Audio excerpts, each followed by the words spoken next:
Hey, everybody. I'm David Bloom, your co-host of this here podcast with my Next TMT co-founder, Daniel Frankel, talking in a new format with Media Play News, our partners, focused on some of the doings in the media space.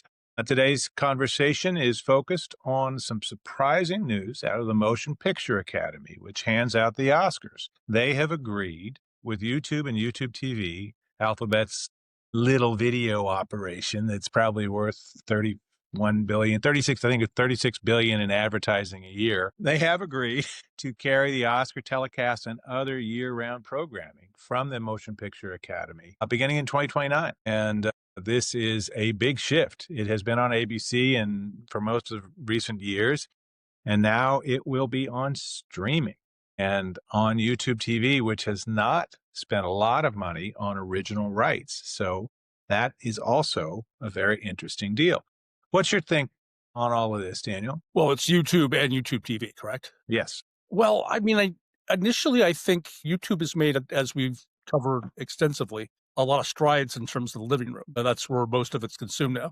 10 million connected subs TV. now, something like that, even after the Disney fight. It's really interesting. They took this away from ABC, owned by Disney, right after that big fight, right? But it's not, is it as universally available at this point as ABC? That's the question. Well, it'll be more universally available worldwide, which may matter to the Academy. ABC, last I looked, is not available even in England, never mind another 200 or so territories around the globe. All of a sudden, this becomes a global event and the opportunity for films as they try to become more international. I mean, you look at, they've got more international members of the Academy. They've got more, they changed it from foreign language film, which presumes that we're America first, to international film, best international film, without all the falderall about, at least not most of it, around are you mostly in a foreign language or what? And we've seen foreign language films win, like The Artist in 2020 or 2017, I think, with a French silent film. There are some players this year that could be contenders. There's one out of France from Richard Linklater that might get a little love for screenplays, Nouvelle Vague. That's on Netflix.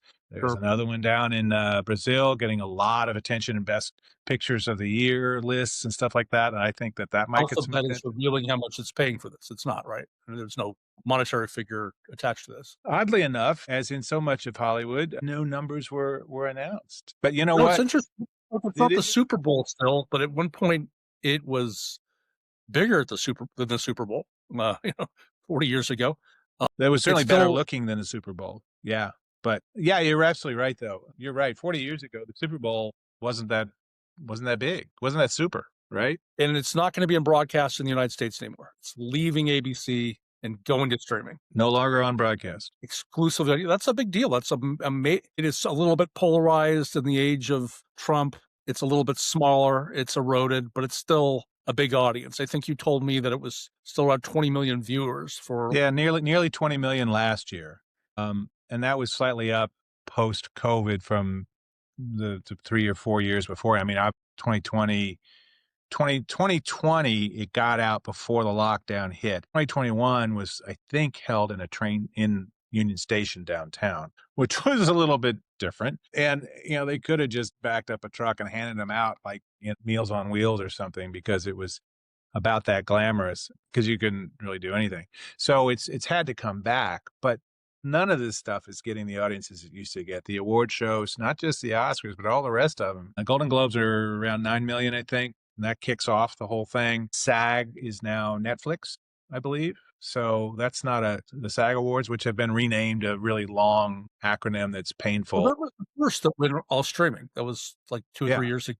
Yeah. So, and because they just needed something. Critics' Choice, same thing. They were looking for a venue, and I think finally just stuck with something online because they had challenges finding a place to land. So it allows you to get to not quite as broad an audience in some ways on YouTube TV, but everybody's got access to YouTube if they got access to the internet. So there's that. And again, people in a lot of places that ABC does not go will have access to it. So that's a big change. It's really been quite a few weeks, though, for traditionalists in Hollywood. You got Disney doing the OpenAI Sora deal. Oh my God. You got Netflix trying to buy Warner Brothers, one of the oldest and most revered studios in Hollywood. And now you got this. And then on top of that, you got a president saying crummy things on social media about one of the most beloved Hollywood directors, Rob Reiner, killed horribly alongside his wife by a person who is believed to So, be but the their son. president finally stepped over the line when Rob Schneider, star, what was it? I Hot Tub forget what Time Machine, no, that among wasn't so that wasn't much his. else. It was another movie with a hot tub. Anyway, I digress. The president, with his very glib assessment of Reiner's murder, has finally stepped over the line of Right. indecency. Well, Uh, I mean, he I had made a lot of films people like that, though he was very defiantly liberal. There were a whole lot of films he made that a whole lot of people from a lot of different political stripes enjoyed, including films like A Few Good Men, which I got to think is like on the top 10 list of a lot of folks from very conservative places. I'm when you just put throwing that the out there. full body of his work up there, I don't know that you find a more impressive collection. It's staggering. I mean, I look at just something like Spinal Tap alone. You know, I saw that when I was 15 years old, and it blew up my entire thought of what comedy could be. I stood there looking at it. I was a kid. Is this real?